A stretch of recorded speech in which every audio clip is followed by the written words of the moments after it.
Halo teman-teman, jumpa lagi di channel Icat Pelo. Kali ini kita akan lanjut pelajaran kita tentang fluida. Di video kali ini kita akan belajar tentang hukum Archimedes dan penerapannya dalam kehidupan sehari-hari. Tujuan kita belajar kali ini biar adik-adik tahu tentang hukum Archimedes, bisa menghitung besarnya gaya apung, menganalisis cara terjadinya peristiwa mengapung, melayang, dan tenggelam, serta mengetahui penerapan prinsip hukum Archimedes dalam kehidupan sehari-hari.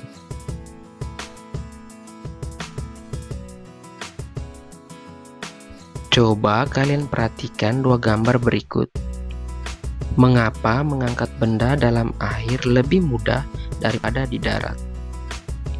Dari gambar terlihat dibutuhkan dua orang untuk mengangkat orang di darat, sedangkan di dalam air hanya diangkat oleh seorang dengan menggunakan satu tangan. Mengapa demikian? Ketika kalian melempar batu ke dalam kolam, batu tersebut akan tenggelam. Kalian pasti mulai berpikir dan bertanya-tanya, kenapa ya batu tersebut bisa tenggelam? Sementara kapal yang jauh lebih besar dari batu tersebut bisa mengapung di atas air. Mengapa demikian? Temukanlah jawabannya setelah penjelasan materi berikut.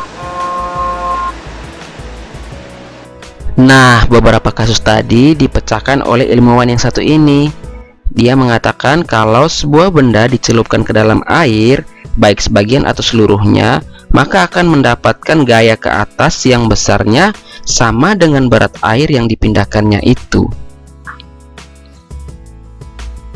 Dalam hukumnya, Archimedes menyatakan suatu benda yang dicelupkan sebagian atau seluruhnya ke dalam zat cair akan mengalami gaya apung yang besarnya sama dengan berat zat cair yang dipindahkan oleh benda tersebut. Dan besarnya gaya apung tersebut merupakan selisih dari berat benda yang ditimbang di udara dengan berat benda yang ditimbang dalam zat cair.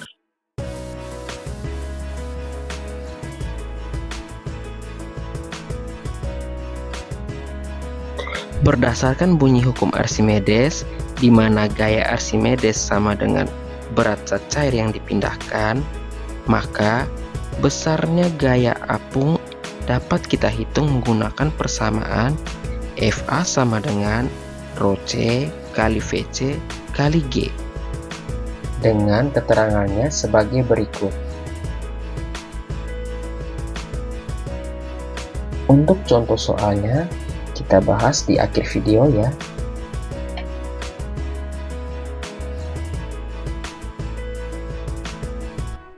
Apabila kalian masukkan sebuah benda ke dalam zat cair, ada 3 kemungkinan yang akan terjadi, yaitu yang pertama, tenggelam. Ciri-cirinya, seluruh benda tercelup dalam zat cair, di mana volume zat cair yang dipindahkan sama dengan volume benda. Yang kedua, berat benda lebih besar dari gaya ke atas atau gaya Archimedes. Dan yang ketiga, massa jenis benda lebih besar dari massa jenis zat cair. Nah, kemungkinan yang kedua adalah melayang. Apabila kalian memasukkan suatu benda ke dalam zat cair, kemudian benda tersebut berada di tengah-tengah zat cair, maka benda tersebut dalam keadaan melayang. Nah, ciri-cirinya adalah sebagai berikut. Seluruh benda tercelup di dalam zat cair, di mana volume zat cair yang dipindahkan sama dengan volume benda, dan berat benda tersebut sama dengan gaya ke atas, serta massa jenis dari benda sama dengan massa jenis dari zat cair.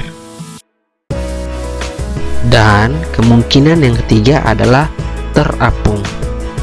Apabila kalian memasukkan suatu benda ke dalam zat cair, kemudian benda tersebut berada di atas permukaan zat cair, maka benda itu dikatakan terapung. Ciri-cirinya adalah sebagian benda saja yang tercelup di dalam zat cair, di mana volume zat cair yang dipindahkan lebih kecil daripada volume benda. Dan berat benda lebih kecil daripada gaya ke atas. Serta massa jenis benda lebih kecil dari massa jenis zat cair. Sudah paham kan kenapa kapal dapat terapung di atas permukaan air? Pada lambung kapal terdapat rongga udara yang mengakibatkan massa jenis kapal jauh lebih kecil dibandingkan massa jenis air laut, sehingga kapal dapat seimbang dan dapat terapung di atas permukaan air meskipun memiliki berat yang sangat besar. Demikian halnya dengan kapal selam, memiliki rongga yang diisi air ketika ia mau menyelam dan diisi oleh udara ketika ia muncul ke permukaan.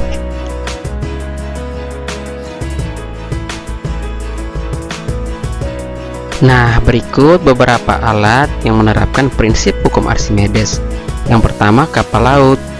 Seperti yang sudah adik-adik ketahui, di dalam lambung kapal terdapat rongga udara yang menyebabkan kapal dapat terapung di atas laut. Selanjutnya adalah balon udara. Meskipun balon udara tidak berhubungan dengan air, namun balon udara juga menerapkan prinsip Archimedes loh. Ketika hendak terbang, di mulut balon udara terdapat pembakaran. Pembakaran ini menyebabkan udara dalam balon memuai, sehingga volumenya bertambah. Akibatnya, massa jenis udara di dalam balon menjadi lebih kecil dibandingkan udara sekitarnya, sehingga balon dapat terbang. Ada lagi nih, jembatan ponton. Jembatan ponton adalah jembatan yang mengambang di atas air karena di bawahnya dipasang drum-drum kosong. Drum ini menyebabkan jembatan terapung. Berikutnya, kapal selam. Seperti yang sudah dijelaskan tadi, dalam kapal selam terdapat tangki yang berfungsi untuk mengisi air agar kapal selam dapat menyelam maupun naik ke atas permukaan air. Yang terakhir ada hidrometer. Hidrometer adalah alat untuk mengukur massa jenis suatu zat yang juga menggunakan prinsip Archimedes. Biar lebih paham, ayo kita ke contoh soal. Oke adik-adik, saat ini kita masuk ke pembahasan soal. Nah, di sini ada satu contoh soal, yaitu berat semua benda ditimbang di udara menggunakan neraca pegas sebesar 0,5 Newton. Seperti biasa, kita tulis dulu soalnya ya. Diketahui, oke. Berat di udara, itu simbolnya WU, sebesar 0,5 Newton. Kemudian benda tersebut ditimbang di dalam zat cair dan beratnya menjadi 0,3 Newton. Berarti WC, maksudnya berat dalam zat cair, menjadi 0,3 Newton. Ditanya,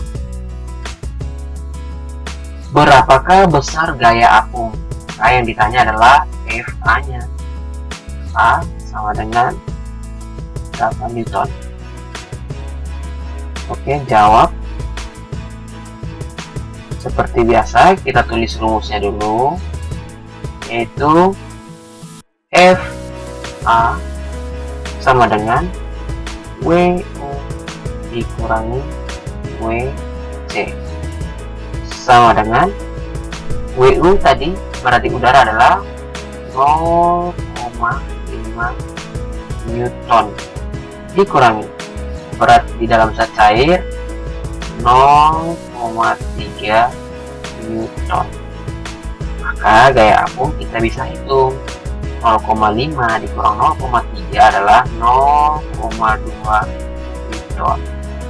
Jadi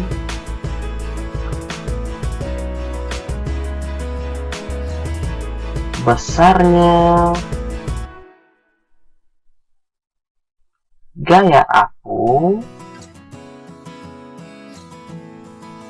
itu adalah 0,2 Newton.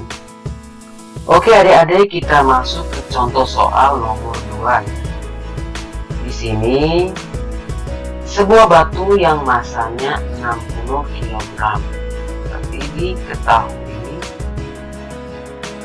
masa benda adalah 60 kg dan volumenya 2 kali 10 pangkat minus 3 meter kubik. Jadi volume benda 2 kali 10 pangkat minus 3 meter kubik terletak di dasar sungai. Otomatis batu ini tenggelam ya, dimana kita tahu kalau benda tenggelam besarnya volume zat cair yang dipindahkan sama dengan volume benda yang tercelup. Kalau dia tenggelam maka batu tercelup seluruhnya, maka besar volume zat cair yang dipindahkan sama dengan besar volume benda seluruhnya, yaitu 2 kali 10 pangkat minus 3 meter kubik. Kemudian jika G percepatan gravitasinya adalah 10 meter per sekon kuadrat dan masa jenis air, ini kita pakai rho C sama dengan 1000 kg per meter kubik, maka hitunglah gaya apung. Berarti yang ditanya adalah gaya apung sama dengan berapa Newton. Seperti biasa, jawab. Oke, dimana kita tahu bahwa besarnya gaya apung itu sama dengan berat zat cair yang dipindahkan. Dimana berat zat cair sendiri adalah massa zat cair dikali dengan percepatan gravitasi. Nah, sampai di sini kita ingat kembali tentang massa jenis di kelas 7, dimana massa itu didapat dari massa jenis dikali volume. Maka bisa kita tulis, kita substitusikan massa sama dengan rho kali V ke dalam persamaan yang di sini. Jadi rho zat cair dikali volume zat cair dikali dengan percepatan gravitasi. Oke, kita lanjut di sini. Rho zat cair adalah 1000 kg per meter kubik dikali volume zat cair adalah 2 kali 10 pangkat minus 3 meter kubik dikalikan dengan yang terakhir adalah percepatan gravitasi, itu 10 meter per sekon kuadrat. Oke, sama dengan kita kalikan dulu satuannya, meter pangkat 3 dibagi meter pangkat 3, maka hasilnya 1. Kita bisa coret. Nah, di sini ada 10 pangkat minus 3, di sini ada 1000, dimana 1000 itu sendiri adalah 10 pangkat 3, maka bisa kita habiskan. Coret, ini dulu kita coret, tinggal 2 kali 10. Oke, jadi di sini 2 kali 10 kilogram meter per sekon kuadrat, kilogram meter per sekon kuadrat. Maka 2 kali 10 adalah 20 kilogram meter per sekon kuadrat, dimana ini sendiri adalah Newton.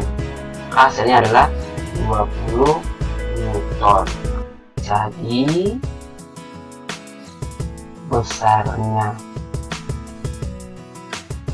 gaya apung adalah